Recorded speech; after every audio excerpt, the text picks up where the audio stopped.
Did you want to introduce Cynthia, Julie? Hi. I'm Cynthia, called by Cindy, and I'm a visitor. And thank you for having me today. I'd like to learn more about Medicare and counseling, Medicare counseling. I don't know if we mentioned this at the last meeting. I'm sorry, Cindy, go ahead. Roberta, you're getting some feedback from, I think, Bob. From No, I started to speak, but Cindy contacted SBIC Media. don't open two at once, or you're gonna have. Guys, make sure you mute yourself. Bob, mute your mic.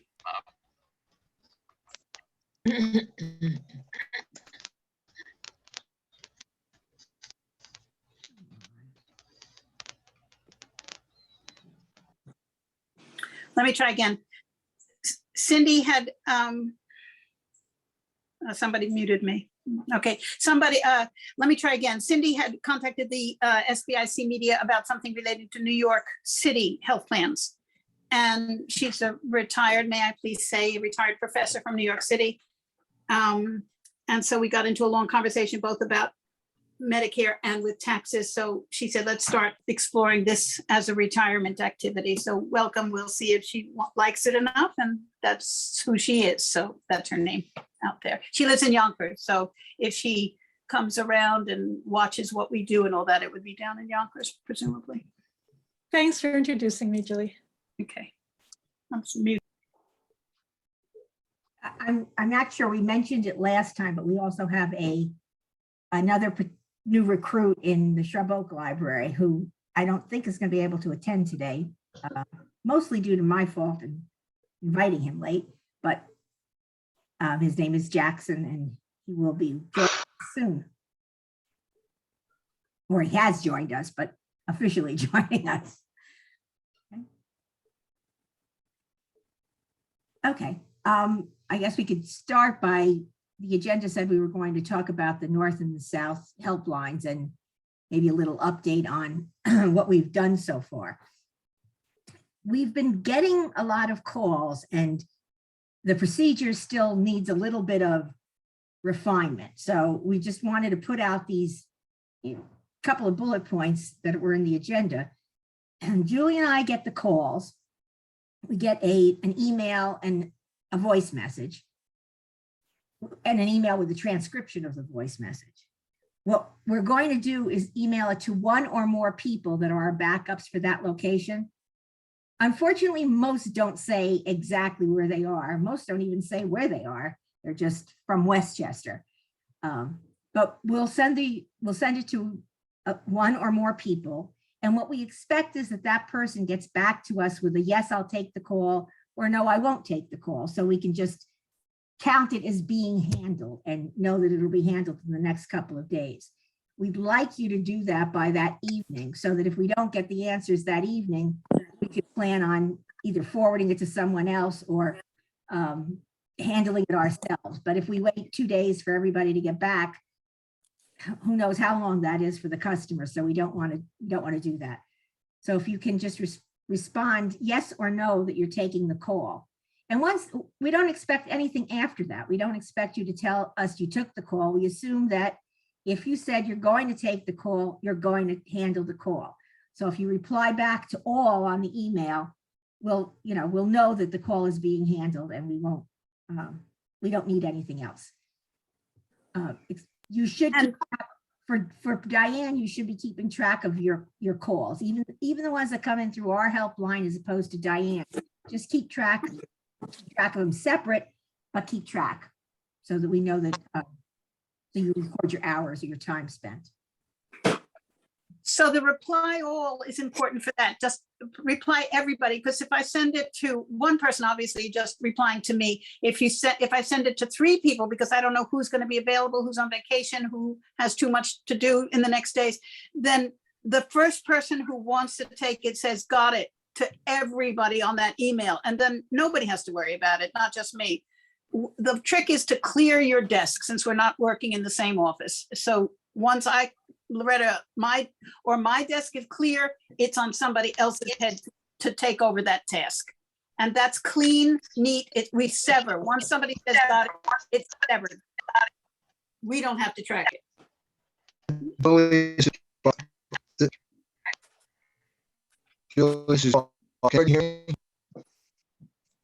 Bob, you're totally breaking up. Okay, let me turn my volume up. Is that any better? No.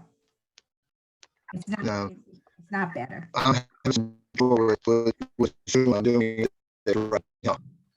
Still breaking Bob, up. Bob, put on mute and then call me on the telephone.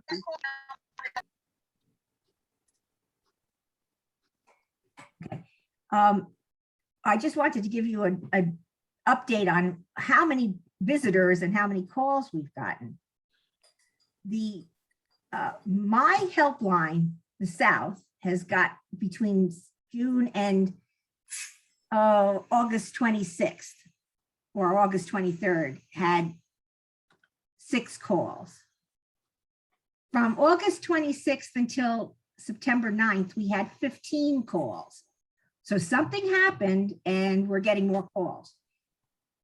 Hart Library, we started out with 4, 5, 12. We went up to 3. On August 9th, we had 7, and August 23rd, we had 8. Again, something happened and we're getting more calls. Will Library, on July 7th, we had 4 people.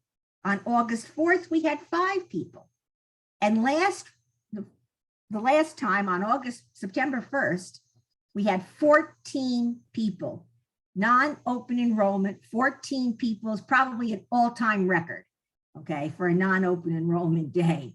It was very, very busy, very noisy. It was a lot of work. And if this continues, we need more active volunteers. Let's just put it that way. We need more active volunteers.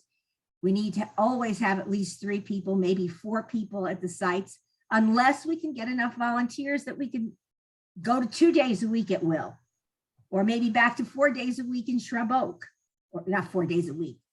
I'm going crazy. 4 days a month or 2 days a month. But it's the work is there. The people are there. Nourishell would love us to be there. And I'm sure virtually every other library would like us to have a day or two, even a day every other month or a day a month to libraries. But we need the volunteers in order to do that. So far, it's been only Betsy, Christine, and I and Will, and Linda, Mary Ellen, and I in Shrub Oak. Of course, now that Jeff is back from all of his travels, I know he'll show up in Shrub Oak. So we have our four people there and 3 people, but that's not enough to go farther, to get any farther. And the need is there and the people are there. Any of my fellow volunteers want to put in a plea for assistance? I would just, encourage any of you to please consider coming and helping us out at Will, because I was, as Loretta said, I was one of the ones there, and it was really, really busy. We had people actually waiting at the door of the library at 10 o'clock, before it even opened to come in. So I'm a little nervous about what's going to happen during open enrollment if we don't get some more help. So I would urge, any of you that would step up, that would be great. I'd like to second what Christine said, because it was scary because it wasn't even open enrollment and we were so busy. So we were really worried about what's going to happen on open enrollment. Which is, As far as Wool Library is concerned, during open enrollment period, is it 2 days a month? yes. The first and third Thursday? Yes, Will Library is going to be the first and third Thursday, Nourishell the second and fourth.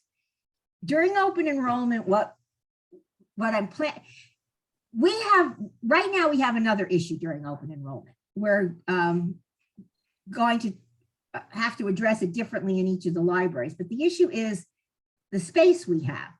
In Will, we have a room. It's a closed-in room. We don't bother the rest of the library. We have all the computers and the printers, etc. But with four, it gets noisy with 3 people or 3 sets of people talking. With 4 sets of people talking, it may be impossible. So that theoretically means we can only have 4 counselors. What I was going to do, probably in both libraries, is institute something like we do at a tax aid called a greeter. That person would get information from the people, have them fill out some information, and very possibly, if we're busy, steer the people with Part D plans as opposed to the Medicaid Advantage plans towards just giving us the form, we taking the form offline and arranging to get the output back to them outside of our normal hours, whatever way that's convenient, phone call, emails, whatever. If we have, in order to handle the potential crowds or backlogs or lack of ability to do it in the time allotted, in the room allotted. How does that ring with everyone? I think it makes sense. I think it's a good idea. That's a good idea. I think it's a good idea too. Okay, let me just, I think I have here a copy of the form. I just want to share it with you a second. Of course, that's assuming I can do this without losing the whole meeting. Come on. Yell when you see my form. We see it. See it. Okay. Now, what I tried to do here is capture everything that we might need to answer the questions. I mean, obviously, if it's straightforward, we might not need any of this stuff, but I thought we might want to make sure that they have their Medicare Advantage, that they are Medicare Advantage if they say they are, because we all know that sometimes they really don't know what their plans are. But I also had a second, I also thought that even if we don't have a greeter per se, instead of having a sign-up sheet, we could have a bunch of these number sheets and ask them to fill them out, and that sort of signs them in and gets them, get all their information out and start working on putting it down on a piece of paper and getting it ready for us. Is that okay with everyone? It's a departure from what we've done in the past, but. It sounds good. I think that maybe you should ask them also to get out their card or cards so that you can confirm that on that sheet very quickly instead of having them to fish around for it. You know, so you can actually check it off that you saw the card and you know it's a Medicare Advantage planner, because that's, I always play that game, put your card on the table, put your cards on the table, because they don't know exactly what you said. They don't know what they have. Well, we could. Julie, it's Michelle. That is discouraged by CMS to carry those cards all the time now. I see. And the only other thing, Loretta, while I'm on, you're not asking, unless I'm missing it, you need to ask if they're a veteran, because that will skew things also. We never, Right? we never get veterans. That's why I probably forgot. I don't know the last time I had a veteran, but yes, I could ask them that. That's easy enough. Loretta, can I make a few suggestions on the form? Sure. Okay, first of all, the counts for date and time spent really should be near the bottom of the form, because it has nothing to do with the greeter at that point in time as to who the counselor is or the time spent. Okay, and secondly, I don't know, for the Medicare Advantage plans, I mean, filling out which plans what your doctors accept, maybe, you know, I don't know. There's so many doctors, so many different things or whatever. I'm not sure it's going to be worthwhile for them to be able to even know what they accept. Well, the reason I hear you, and I'm not necessarily expecting everybody to be able to answer all these questions, but I think we want to encourage them to do that, because if they are in a Medicare Advantage plan, the first thing we tell them, is we want to eliminate the plans that their doctors don't have.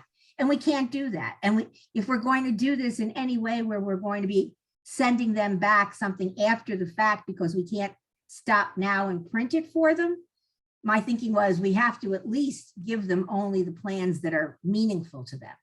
So we Well, can, but the plan meaning to them is based on, the prescriptions, and then tell them to go back and check with their doctors. It doesn't do anything in terms of asking them what their doctors accept.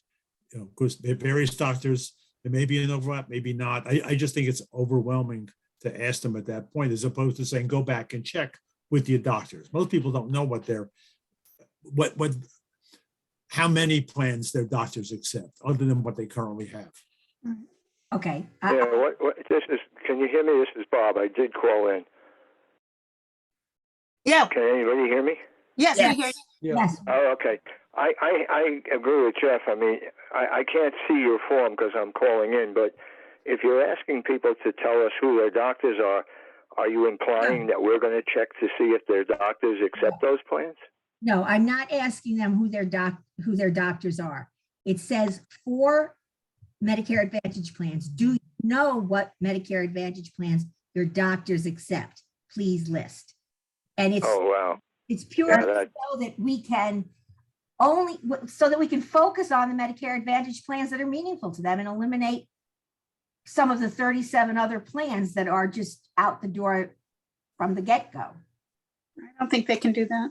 Yeah, Loretta, I think it's a great idea, but I think it's too onerous. Plus, we all know that doctors' agreements with Advantage plans change all the time. So it's not, I think there might be a better way to word that, but not to ask them for those kind of lists, because I don't think it's going to end up. It should, the owner, they should be responsible for finding out if we give them 3 plans. They should be the ones responsible for finding out if their doctors accept them. And that requires, calling the office, because again, things can change from Monday to Friday. If I can jump in, I think that people are probably going to skip some questions here if they aren't certain. Like if they don't know, maybe they think they have a Medigap, but they don't know what letter it is, or they're not sure what these things are. I've never met somebody like that, but. Oh, okay. I don't know. I was just thinking maybe people might skip the questions. And if that's the case, that last question, people might just always skip it if they're not sure. So, I mean, even if you keep it in, I don't know if anyone's going to put anything down there because they might be nervous about putting in the wrong information. Yeah. They might just leave it blank. They will skip questions. They are often nervous, and we often look up with them or for them who their doctors accept. For example, I'd say half the people in Shrub Oak go to Claremont, half the people in the South, or not half, but a good deal of the people in the South go to WestMed. I mean, if they tell you, or Scarsdale Medical Group or something, they'll tell you, they'll know. And then it's a no-brainer. If they don't know, then they have to weed through more forms, and they have more iterations of Medicare Advantage plan. They have to cull through the Medicare Advantage plans, more plans, and that's it. It's only an attempt to try to get the list of plans that they should look at as short as possible, as quickly as possible. Loretta, it's Marna. Yep, yes. I think you're asking an awful lot of your volunteers for that extra work on finding plans that doctors accept when people go to more than one doctor. And I know when I was looking up WestMed, some doctors in WestMed would accept some plans, others would not, they didn't just accept one plan only. Okay, I'll take it off. It's just a reminder, but. Can I come back, please, to the Michelle? I think it was Michelle who said it. I couldn't see who was talking when they said about the cards. First of all, when they gave us new Medicare numbers on the Medicare card, they say, oh, you can carry this with them because it's random numbers. You can print them off on the computer. So I never heard anything against carrying. Julie, I totally agree. Wait, one other thing. This has been new since there's been so much Medicare fraud. This is now no longer, even though the cards, I argued that same point and they said, no, you're behind, you don't know what's happening. There's fraud being done on the new cards. Oh, so this is a recent thing that I was not aware of on the new cards Well, because, it's not, I've been an SMP volunteer for what, 4 years now, so Right, it's right. not, it's been that long. well, at I least. never heard it since they changed to the random numbers. I have never heard. Julia, that is the point. I'm telling you, I argued it also because the new cards came out. They're saying that people are committing fraud on the new cards. You shouldn't carry them unless you're going to a doctor.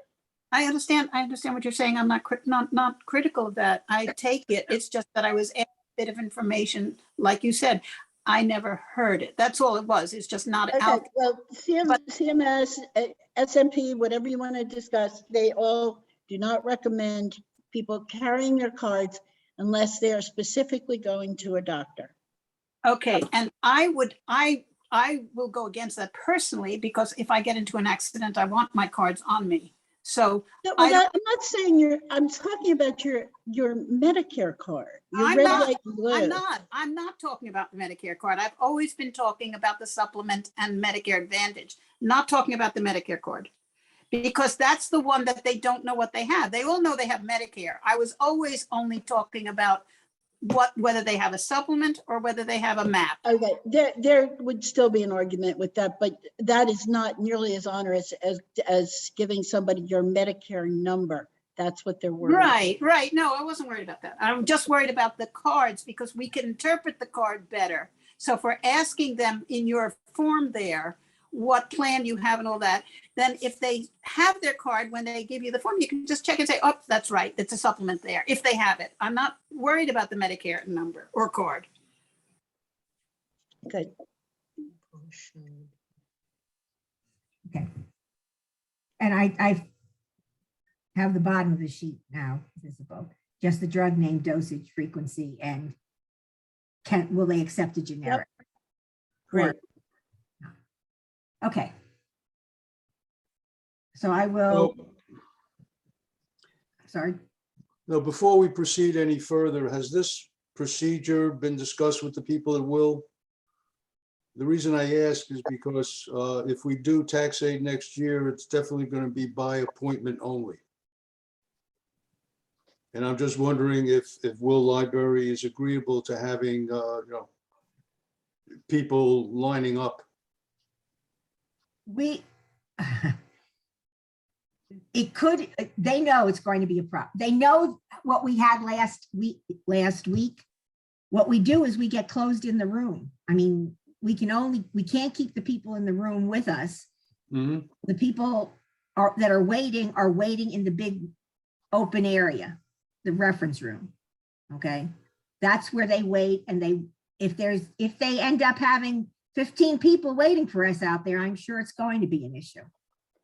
Okay. But we are going to have to. Just as long as they're, agreeable to that. I think they're willing, at this point, I think Alan is willing to go along and see what happens because they really want us there. Let's put it that way. Oh, okay. And if it causes an issue, we may end up moving to for example, in front of the auditorium or something like that, where we are allowed to be noisier. Mm-hmm. That's the big issue with Will Library is they're not as tolerant of people talking in the library. And if we can't fit downstairs, we're not going to fit upstairs either with a lot of talking. Anyway, hopefully 2 sessions at Will Library will alleviate some of that, and we'll see. We'll see.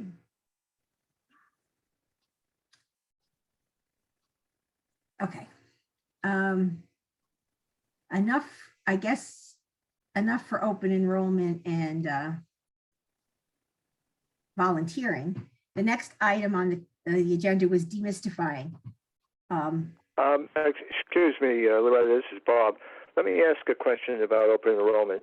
Yeah. will the helplines still be active during open enrollment? I'm assuming they will be, but will the Yeah. people just be directed to go to the, the two open libraries for help, or will you continue to send out, notes for people to pick up and call them in person? No, we'll still be handling calls. The question is, I mean, if the call is, are you open at the library? That's a whole different, that's a whole different call. But if Right. the call is that I have such and such an issue, or I'm turning 65, we'll do that the way we always did on the phone. I mean, Okay, so during open enrollment, we'll not only be coming in to Shrub Oak or Will Library for whatever days we volunteer, we'll also be getting, requests to handle people via telephone. right. Only if you want to, only if you signed up. Yeah. Yeah, I understand. Okay. Now, I haven't I was sent, just wondering if, because we're in open enrollment and we have open libraries, that even if people said, I'm turning 65 or I have this issue, we would direct them towards the libraries that were open. Well, that's a two-edged sword. I mean, we would, if they were calling for open enrollment, we would probably direct them to a library if they're indeed close enough. If they're calling for something else, I don't think we would, because that would interfere with open enrollment. I mean, if we're going to be busy with open enrollment, we can't take an hour to talk to somebody who's turning 65 potentially. They're probably better handled offline at that point. So I think Well, we have to. we would normally get people during an open enrollment that would come in either for themselves because they were turning 65, or in fact they were, a daughter would come in for her one of her parents who was having issues or something. And so, okay, no, but I understand. We're going to do both the phone, and we're going to do during open enrollment, and we're going to man the libraries. That's fine. Okay. can I say something here, please? Bob, let's say you volunteered to take, you live in the Mount Kisco area, right? Yep. Yeah, so let's say you said, I'll deal with people at the, we contacted every single library to accommodate one of us counselors counseling somebody with one of their laptops at a time where the two people could meet, a counselor plus the client. That is different than Shrub Oak. So let's say somebody calls in from Mount Kisco or Amman, somewhere mid-county, not convenient to go to Will, not convenient to go to Shrub Oak. Then ideally, one of the people that we'd send the email out, say, can anybody help this person? And it turns out the person's Mount Kisco. Let's say you wanted to help the person. You could, if it turned out to be a plan finder session, go to the Mount Kisco Library with the person or anything, to a diner, anywhere you want, just to make it easier so they don't have to go to Shrub Oak if they can't get there. It's the purpose of our helplines north and south, were so that we could set up our own personal meetings with them on a one-on-one counseling if it takes more than an hour or an hour and a half. Obviously, you can recommend them during open enrollment to demystify and to get the gist of it, but sometimes it needs a sit down with somebody and they don't want to travel to either Will or Shrub Oak. That's when those people, the counselor, and let's say you could take the phone call, you think it's easy. And it turns out in the middle of that phone call that it's they really need a plan finder session and they don't want to travel. You could then pass it back to me and say, look, try to put this email to somebody who is willing to set up a library meeting. This system we set up is so flexible. Anything can happen as long as we stay in touch with each other, that I'm taking it or give it to somebody else, or maybe somebody's close to this person needs. And of course, Loretta and I are workaholics, so we take a lot of this ourselves. Right? Okay, no, I understand. I understand. And I'm now on the Zoom call. I downloaded Beautifully. I downloaded a new client and everything is working fine. Just a thought on that meeting at the libraries. I've met with two different people at the Harrison Library, because the Harrison Library is one of the libraries that they offer conference rooms and meeting rooms to people. All you have to do is go online and book it. And it is, well, the one at Harrison, I can speak for, because I've been there. Super simple, super private, super convenient. And if a library near you offers that, it's an alternative when you're probably going to spend an hour talking to someone who's turning 65. It's always better for both of you to get that personal feedback as opposed to over the phone if you can. So I encourage you to look into, find out what's available at your local libraries that you might be able to use. It's amazing what services they have if you look for them. They're all available. They all said, nobody said no. No, I mean, in terms of a private room and not. No, they all said they'd make it available, everyone. You know, we can put you here, we can put you there, and we can give you a laptop. There's maybe, of the 30 libraries or so, there's only 1 or 2 that maybe said you might have to sit in the group where the rest of the computers are. But most of the others that I had personal contact with said it's all very helpful. If we'll be able to help you. So I wouldn't worry too much about it. Okay. Demystifying Medicare. Julie, do you want to? Actually, there's not much to say. We looked at the schedule. Obviously, if a library is open on Sundays, and I'm doing a demystifying from 1 to 4, and the library is only open from 1 to 5 or 12:30 to 4:30, there is no room to do one of those quick civics we were talking about. You can't cancel before, you can't cancel after. So of the list, I think there were only 4 libraries or 5 that had that kind of scheduling barrier.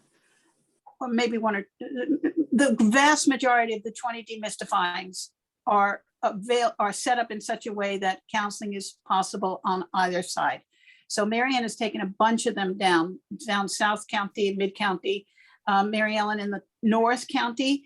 But they're very dependent on signups. They are required sign up for that, which means that I can call those counselors if I don't get a sign up. They're not walk-in, those extra counseling, and I can say, you don't have to come. I can handle it, or you please come so I'm free to do the program without worrying about it. It's, again, flexible. They must sign up. But if anybody else looks at that schedule, which is posted on Demystifying, you'll see all the information all laid out, which ones have the individual counseling and which ones don't. So people who are taking the Shrub Oak, or if you want to shift them over to individual counseling there, tell them, yeah, okay, you live in Shrub Oak, you can go to Katona Library if you want, you can go to Shrub Oak. We didn't put another one, I think, because it has its own civic. But at Katona, for example, you could say, go to Katona, sign up for one of those individual counseling ones, and then one of the Northern counselors will see you.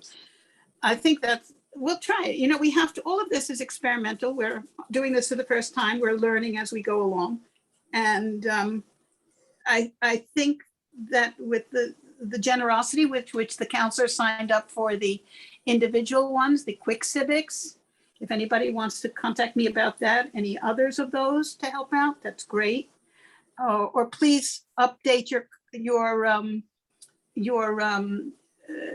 preferences for whether you want, just email either Loretta or me, update your preference of whether you want to receive phone calls from the helplines. Bookmarks, Krishna, I'm asking you this. Bookmarks are being printed, so I would like to give them out to Demystifying, at the Demystifying, and could you update us on where those things are? Yeah, so Megan at the office placed the order. I'll check in with her and see if delivery has happened yet. And I think, I can't remember the exact number that I said was going to go over to you. 3,000, well, 3,000 in general. Yeah, in general, but you know, we'll have plenty of extra. So if anybody else has distribution ideas, you know, feel free to ask for a stack, and we'll send you a stack of bookmarks. And the EPIC brochures, are there going to be a bunch of those going over to the civics? I still have, I hit up Vaughn recently for more copies, but I found out that I have maybe like 200 more of those brochures squirreled away in the office. So I could send my remaining copies over I could split them between the Yonkers and the Yorktown site. And if you need more though, I think we'll have to, we can ask DSPS. We could also, you know, get another delivery from EPIC, but I figured, Vaughn, you guys are probably sitting on a huge pile right now, right? We have plenty. plenty. So right now I need what I had told you I need for demystifying. You split the others up to the 2 civics, right? Yeah. Okay. And if people could, the bookmark has is double-sided. So when the bookmarks come, they have the demystifying link on the back where they can look to get a comprehensive overview. So I've advertised like mad for demystifying like crazy. I think that's why some of that bulk came in. I always mention the civics and I always mention the helplines. So anybody who's doing advertising from the civics or helplines, you should always mention demystifying. They cross-pollinate each other. That's all I have to say. Okay. Now, for the next topic, let's talk a little bit about the IRA, and I don't mean individual retirement account. Can you all see this now? Yes. Okay. I'm sure all of you have read all about this, and we don't need to go into a lot of it unless there are questions, comments that anybody wants to bring up or make about this. Anybody? Yes, I have a question about insulin. Could somebody please give me an idea what this lens, I was going to study this before today, but I had family issues. So insulin, it's anybody in a standalone Part D, Michelle, anybody help me with this? Okay, Mary Jill, Ann? I did do some of the work on insulin, and it, like a lot of things, it's still a little bit up in flux, but I think the way you read,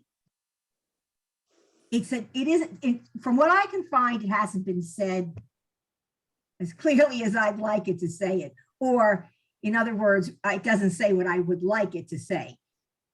Basically, the Kaiser KFF has this following statement. Beginning in 2023, limits co-payments to $35 per month per prescription for covered insulin products in Medicare Part D plans and insulin furnished through durable medical equipment and under Medicare Part B with no deductible. Okay, big statement. Okay, it's clear there's no deductible on insulin. It's clear that it starts beginning in January, but the co-payments are per prescription. So it's not per insulin, it's per prescription of insulin. And many people that take insulin take multiple forms of insulin, particularly people on the pen, the long-lasting, short-acting, whatever. And there's also this covered insulin products in Medicare Part D. That's been my big bugaboo. I've been trying to find something that tells me that all plans must cover all insulin products, but I haven't found anything to that effect. So I'm led to believe that if your plan covers the product, you get it for $35. If your plan doesn't include it in the formulary, you don't get it for $35. Correct. Can anybody confirm or deny that? Now, the plans aren't being forced into carrying all insulins. It's the ones that they carry. So if you happen to be on one that isn't in the plan, then either you find a plan that covers that one, or you get your insulin changed. Right. Or if you're taking 2 insulins, you still have the issue of your plan might cover one. No, you just said it was per prescription, and each form of insulin needs a separate prescription. Right. But right. You have to have, it's per prescription and it'll be $35 each. But you still have the issue that one prescription or one medication is covered under one plan and one type of insulin is covered under another. And maybe those 2 insulins are never covered under the same plan for all we know. I mean, that's a possibility. It's not, we know every human combination is out there for these, for Medicare Part D coverage. But that's the bottom line. They'll get insulin for $35 if it's in the formulary and if they have a prescription for it, and may have to make different kinds of accommodations. And from what I read, Marna, that's really not changing in the future. From the point of view of, everybody has to cover all insulins. No, I never heard that at all. Right. No, that was just what I thought the bill should do, not what it did. Oh, yeah, well, I thought it. I was just searching for what I wanted as opposed to what I feared was true. Let's put it that way. So those two insulin model programs that they've been doing for a few years, are those dead and superseded by this law? Or do they still experiment with insulin models of delivery? No, this cancels out those. Okay, Because in effect, it's forcing the insulin model on every Part D plan and every. yeah. Yeah, Okay. Is there anything else on Look, here? Loretta, it does more than that. I have somebody that I counsel very, very regularly, help them with Medicare issues, who's on insulin.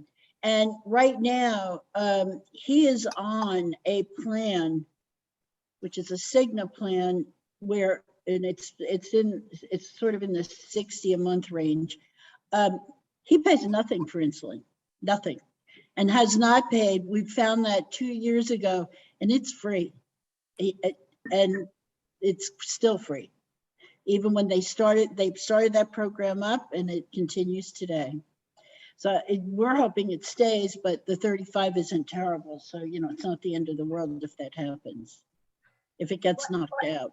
What are you saying is free if he's on this particular? Well, it's not free because you're paying a premium, but you do, when you have certain Part D plans now, currently, and for the past 2 years, and I'm telling you that there's a Cigna in the $60 range, which I have this man on, he pays zero copay, nothing for insulin, nothing, and has not for 2 years. So there's a Part D plan out there that you can pay nothing for insulin for. Right now, I don't know what how that's going to change in the future, but jumping from 0 to 35 is a whole lot different than when when I first got him as a client. He was spending $2,000 a month on insulin. Right. So that perspective is it's still all good, but there are existing plans right now and they are higher premiums, but you pay zero for insulin, copay for insulin. Michelle, Yes. what tier did they put the insulin in? Do you remember? Oh, gosh, it was 2 years ago. I could look it up, but I'm just curious if they kept it in one of the, Thank you. Goodbye. whichever insulin he's on, if they kept it in the lower tier, and that's why- actually, it's interesting. I'm still not going to be able to answer you without, you know, going back in and looking at it, but he has been on Lantus, and which is injectable, and he changed to JO, and we held our breath, and same thing, no copay. That's great. Yeah, and so you figure it's 60 a month for your premium, or 68. Well, it could even be that much. I think it went down from 68 to 60, but it's still fantastic as opposed to $2,000 per prescription. Okay, so it's wild. could somebody with experience with the plan finder please tell me, do you enter insulin amounts in the drug list, or do you Sure. rely on the? No, in the drug list. Yeah. The issue that often comes up with insulin is that it's not the only drug they're taking. They could be taking a whole myriad of everything else. And it's always the combination that determines the net effect. So it could be good that it's 35. It could be not as good that it's 35. It may be a detriment that everybody thinks that they're going to get their insulin for 35 is more of a potential issue for us, because then we're going to be explaining why they aren't going to get insulin for $35 on their Part D plan or their Medicare Advantage plan, and that they have to switch insulins potentially, or switch plans, or take a plan with a lower overall cost and pay for the insulin and not their other drug at the higher price. It's all, in a way, it lowers their cost, but it also sort of complicates the description of what's going on. But that's just the way it is with Medicare. So for your bottom thing in 2023, your bottom under the dotted line about that Part D vaccines, do you know about the shingles? Is that implying that shingles might cost less? Shingles is free come 20. Oh, free. Free? That's the way I read it. I read that all of the recommended vaccines are available for nothing to Medicare. Really? Yes. Did I read it wrong, or Marna? No, shingles is not free. No, reduces cost. Shingles is free provided you've satisfied your deductible. Yeah, Yeah, shingles is free in 2023. It isn't free today, but it's in your Part D plan, and in 2023, it has to be offered for zero copay. That's different than what Jeff just said with the deductible. It's free after the deductible. It means you're paying for it in the deductible. I don't get, oh, that has to be. Yeah, we went for shingle shots 2 years ago. My wife's was way more expensive than mine because she hadn't yet satisfied her deductible. No, but Jeff, you're talking this year. You're not talking next year. We're I'm talking, talking about 2 years ago. right, we're talking next year. Next year, shingles is covered by your Part D plan, okay? It has been covered by your Part D plan as opposed to B. Shingles is covered under Part D. The formularies had to have it, but they didn't give you a discount on it, in essence, okay? Now they have to offer it to you for nothing. Basically, that's the way I read the coverage for shingles and all the. Even if you haven't met the deductible? Well, if it were a deductible, it would be the deductible on your Part D plan. But I don't think you have to meet the deductible. I think they're available like the flu shot for nothing. And I didn't read that yet. So let's look into that. Let's follow up on that and get it we'll contact the group. I didn't read that yet. You might have. Any other comments on this or anything else we want to look up before? I mean, 2024 is a long way off and this is still settling down, but we know the main parts of this, the cap next year on catastrophic and the cap on everything the year after. I think the main difference for 2023 here is those open enrollment changes, right? I'm not sure I know what you mean. In 2023, they're making substantial changes to the open enrollment periods, I thought, without referring to my notes. Like you sign up. Open enrollment. General enrollment, right? No, sorry. Oh, not open. General enrollment, right? You don't have to wait till July for the coverage. July, yeah. Yeah, I meant enrollment, not open enrollment. Enrollment. That's the major thing that's going to hit us right away, right? To my knowledge. Yeah. Okay. What are you talking about? The enrollment periods are different beginning in 2023. So it used to be that if you sign up in general enrollment in January through March, the coverage doesn't start till July, but they made it starts the next month after you sign up. And there was another one also, was it to do with the open, there's another one in there too, I forgot which one, Medicare, the Medicare Advantage enrollment period from January to March, somewhere in there, it would start the next, I don't remember. There was some other. Always started the next month. Yeah. Started I the next. thought it might be with the initial enrollment period for those last 3 months, but I tried going to Medicare Interactive yesterday and everything else, and I don't see a thing on there. That was it. That was the other one, but that comes later in the, yeah. So the initial enrollment period is a 7-month period. And I think one of the changes this coming year is that if you sign up in month 4, then it used to be that you had to, the coverage wouldn't occur till 2 months later, but it's going to come the next month. If you sign up in months, I'm sorry, that was sign up in month 5. If you sign up month 5, that's the month after your birthday. You used to have to wait 2 months, but now they're making it so that if you sign up in month 5, it would start in month 6. And the same is true for 6 and 7. If you sign up in 6 and 7. In the past, you had to wait 3 months, but now they're making it that you get coverage the next month. Check all of that, but I think that is the other change. Those are the two changes for 2023 with regard to enrollment, I believe. Julie, this is Yeah. Mary Ann. That is correct. Okay, good. My memory sometimes does not fail me. Okay. Basically, that was one of the things Eric brought up, and I think the January meeting last year, and it was, can we just go on with the 2022 changes before we jump it a year ahead of ourselves? And That's yet it was pushing it every single month, but this change was coming for both of those.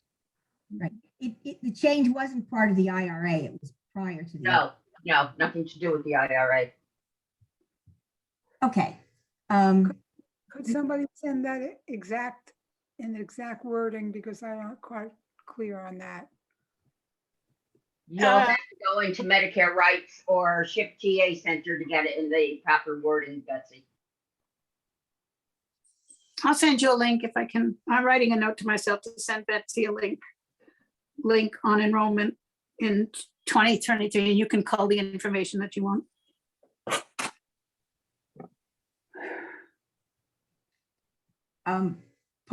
Point 5, we thought we'd do is schedule or leave some time to talk about some of the things that come up when we talk on the helpline or talk in the libraries.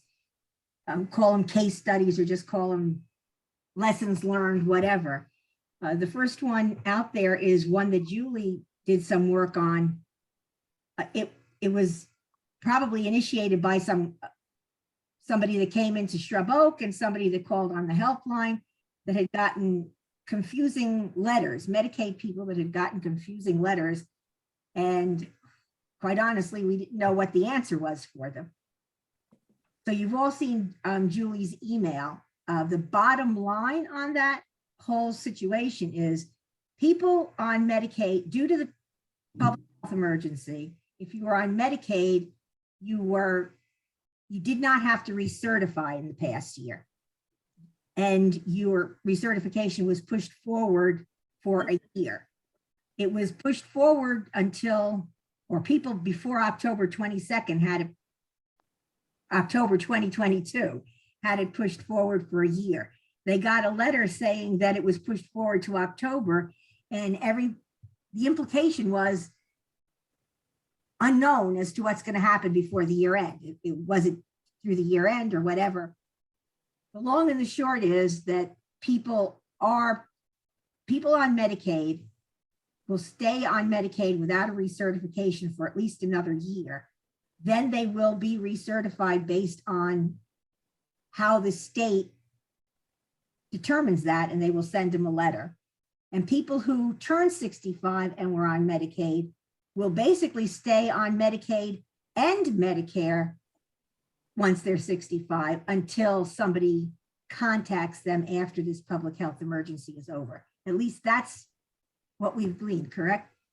Yes. If I'm wrong, Julie. Yes, and the public health emergency is officially right now still through October. They're expecting it to be extended till the end of the year so that everything matches up by the next year, but that's not official yet. So when we say 12 months, their Medicare, their coverage, their Medicaid qualifications are extended for a year. It's from a year from the end of the public health emergency. So that if it gets extended, we don't know what's going to do in future. But for now, public health emergency ends October.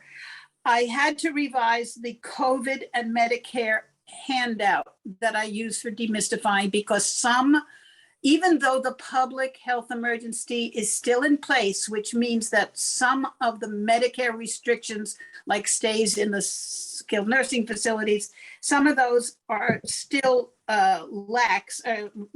waived a little bit. The various parties are putting some of those Medicare restrictions back in so that you can't automatically say these restrictions have been waived.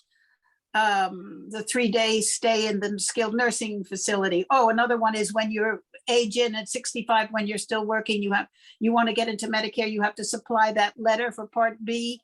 during the emergency, people couldn't go into the office to get that letter to show they had coverage, so that one of the ease ups that Medicare was allowing, that you could self-proclaim that you had coverage under the employer. You didn't need the employer's signature. So some of these things are going to be undone bit by bit, and you can't rely on just a blanket set that public health emergency is waiving a whole bunch of stuff. It's creeping back in.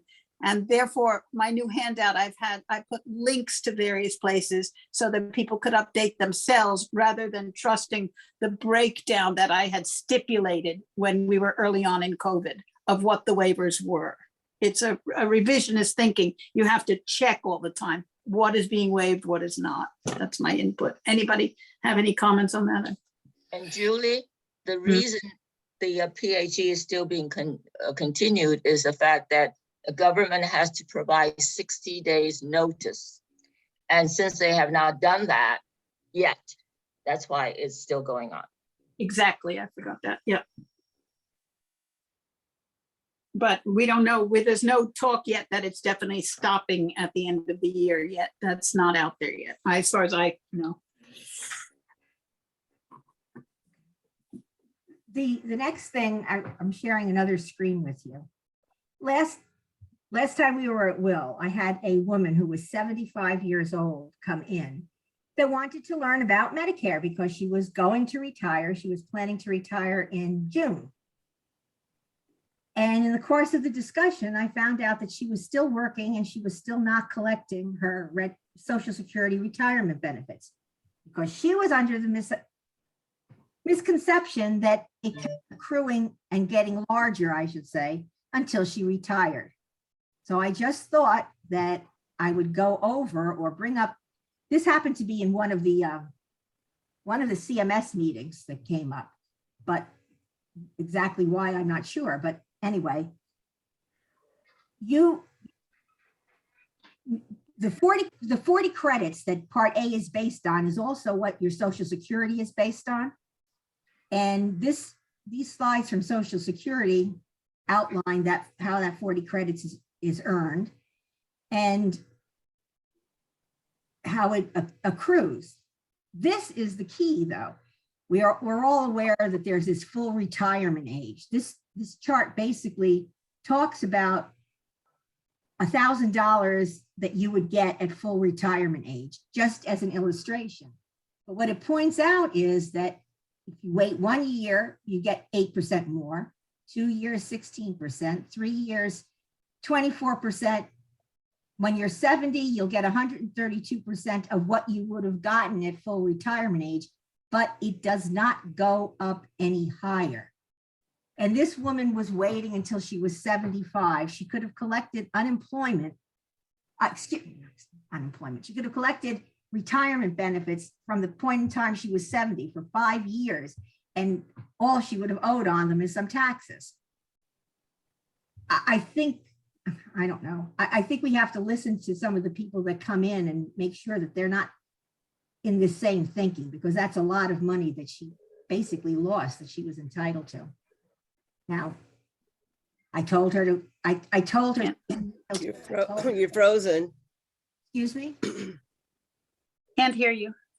Yeah, I think Loretta's internet might have dropped out. Oh. Let me call her. Oh, She's back. I hear you. Okay, so maybe, yes, my internet connection has become unstable. It just told me after the fact. So I will have to stop talking, and if I stop talking, Julie could just finish the meeting. I heard you all, so, but that's all I wanted to say. I just wanted to point that out, and that's a significant catch if we ever hear that from anybody else. And very important. I just wanted to bring it up. Morna, if there's nothing more of those case studies, Morna, could you tell us what's essential about the Medicare minutes, the dental, and the other one, which I didn't get a chance to read because somebody walked in the door before the meeting. We're talking July Medicare minutes and August and September. August was the dental vision. And the, August was comparing original to Medicare Advantage plans. It had nothing to do with dental. well, the one I read this morning, maybe I read July by mistake. One of them I read a dental vision. So take the ones that you looked at and see if there's anything that we need to know from those Medicare minutes. Yeah, basically, yeah, nothing has changed. Okay, that's That good. was it. Unfortunately, with Medicare minutes, it's the same complaint that our clients, our recipients at the different senior centers have said right along, that until the January one comes out, there's nothing that's really new. But I didn't see anything. I had hoped that the open enrollment periods that we were just talking about for the IEP and the GEP would have been in here, but it's not. So, Okay. So I would like to know, does anybody have a list, or do we already make a list and I forgot where it was? I would love to have a compiled list of vision plans and dental plans. Because according to that Medicare minute that I did read, it said you can find them. But do we have it? Remind me where they are, or does somebody want to make one of those that are available in Westchester? Vaughn? So personally, I knew those. So personally, I've never had one before, and I've never seen one. I know that a couple counselors here do recommend AFLAC and places like that, but it's usually just impromptu, just things that we think of off the top of our head. Louder. A list. Oh, can you not hear me? that's Little what, bit. Okay, I'm gonna get a little closer. So I was saying that we don't have an official list of dental plans because of course that's outside of the Medicare system unless you're in one of those Medicare Advantage plans, and even then it might be a little bit that you're getting. So we don't really keep a dedicated list like that, but something can be put together. I'll see what's possible. On the same page, just dental and vision, just something that we could just hand out to people, and we're not recommending them. We're just saying you can explore these possibilities. Julie? Yeah. I have always told any of my clients to ask their dental office to find out what plans they recommend that their dentist or periodontist or whatever accept, to be certain that these guys are getting paid, that it's worth your premium. Right, good idea. Because the office is going to know which are the best plans. Okay, and somebody was doing the DME list again. I can't remember who it was. Somebody who so kindly. Who? I thought it was Carolyn, wasn't it? Yeah, Carolyn. I don't know if she's on the meeting, but is Not on. I wonder if- not on? All right, so we should send an email perhaps to her. I guess at this point we can see what is comfortable for the next meeting. How many weeks do we want to wait now that it's coming into the prime time here? What do we want to do?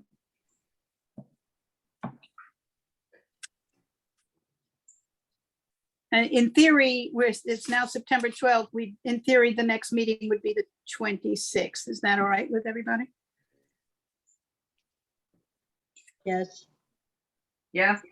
Yes. Julie, Yeah. I just have a mention a point about the dental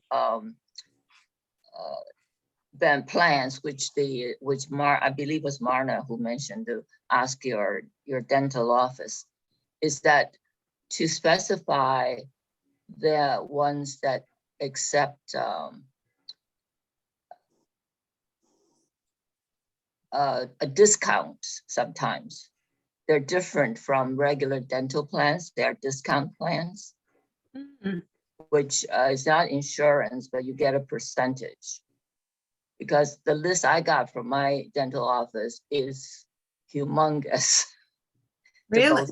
Yes, because they serve the employers, the regular public out there.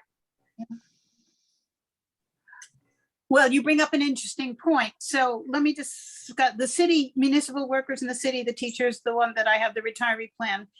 Some of it, just so that you all understand, it's very confusing because they have a welfare fund with all the city unions, and the welfare union is the one, for example, if I want a new pair of glasses, I'm allowed by my contract to have a new pair of glasses every 2 years.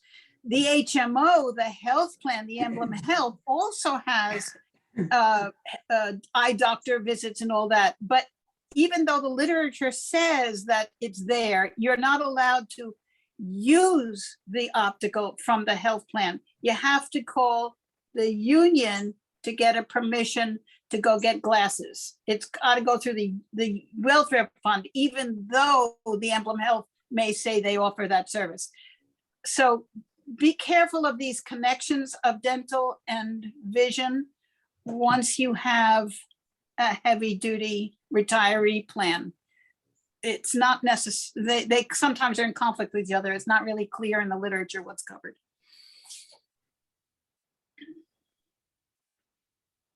Is there anybody who hasn't? Go ahead, Michelle. I just looked because the date rang a bell. It doesn't affect me, but the 26th is Rosh Hashanah. I forgot. Doesn't affect me either. Does anybody want to put us a no on that? Because that will keep us within our 2 weeks. Let me look ahead. The Columbus Day, the 2 weeks after that would be October 10th, which is Columbus Day. I don't know if anybody cares about that. So can we just go ahead and do it? We have this recording, so even if you can. Right. I'm just throwing it out there. Yeah, So, great. So we can carry on this way as it is. And then if somebody really objects, say it now, or else rely on the recording. And for the one after that would be, just so that we're planning ahead, it falls on October 10th, which is Columbus Day. Does anybody care? So that would be a holiday for workers like Vaughn and Krishna maybe, but for us, but if we don't care, then we'll do it. We'll put that in the calendar for October 10th would be the next one. And then Loretta will send the link for the YouTube clip just to, if you have to miss it, just make sure you know about the clip. For those of you who missed the beginning, we introduced a visitor today named Cindy Haller, and she's been listening and might join us at will, or might join the program. I want to repeat that because I know some people came in late. That's it from me for today. This is Norma. I was trying to get Krishna to send me some bookmarks, but my chat isn't working. So Krishna, if you're still there. He signed off. Okay. Can you email him separately for that, Norm? Yes, I can. He's still in Hawaii. Oh, good for him. It may be like 2 o'clock in the He morning. was talking so quietly because it was only 2 a.m. over there. Vaughn, did you say you'd send them? No, I was saying that he is out, but. Oh, okay. I saw your list. WLS is handling that. Okay, the reason I was late, by the way, Julie, is that because the link was on August 3rd and it took me forever to find it. And then when I found it, I couldn't get on my computer. Yeah. And so I had to copy the whole link. Okay, we'll send it in the morning. That would be wonderful. Yeah, in the morning or the night before, so it's right there. I had to look for mine under a search too. So that's easy enough to do. Thank you. Anybody else before we lose each other? Thank you for coming again. And just so you know, it's been 18 people each time. I wish we could get some other counselors who in the 60 who are originally on our list, if we could get them to join us and help us through open enrollment. If you have friends who are resisting these meetings or something, it's hard work. We need the help. If you can reach out to them personally. That's it. I'll say goodbye. Thank you. Thank you. Bye-bye. Thank you. Bye-bye. Everybody.